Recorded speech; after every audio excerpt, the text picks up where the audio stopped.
This is John in Barcelona on, for me, day 30 of confinement. I'm out on my balcony, which is the furthest I've ventured outside in the past month. It's actually a beautiful day. The streets are completely empty, but there's a lot of activity, really. You can hear kids playing on rooftops, and I hear a few TVs and radios, I think, through people's windows because it's a unseasonably warm day here. It smells wonderful, too. There's orange trees in bloom in our neighborhood, and even though we don't have any on our block, you can smell them if there's a bit of a breeze like there is today, and that's mixed with the smell of our neighbors barbecuing across the way. So it's quite a nice day to be out here. Our balcony isn't really big enough to hang out on. It's more for smokers, but we do come out here every night at 8 o'clock, which is when everyone applauds the healthcare workers for a few minutes. The first time we did it, we didn't actually know what was going on because by coincidence, there was an ambulance on our block picking someone up, which made it quite emotional, and we continued clapping every time they came out of the building for 10 or 15 minutes until they had finished.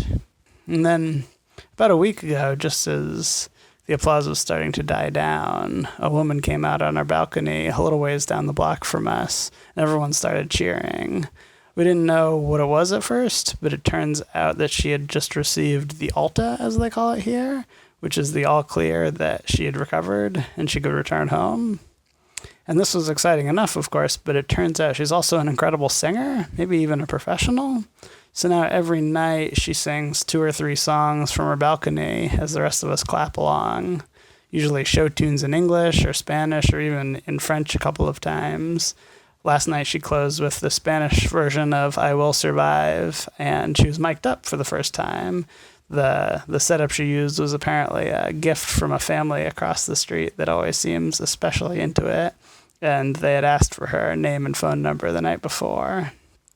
As for the state of things beyond our block, I guess there's reason for optimism. Every day the numbers look a little bit better, fewer deaths than the day before for the most part.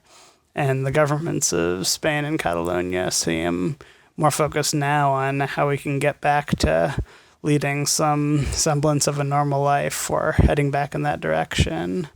Hopefully they take it slow, though, because we've all found ways to amuse ourselves, and the solidarity we need to stop the virus is growing.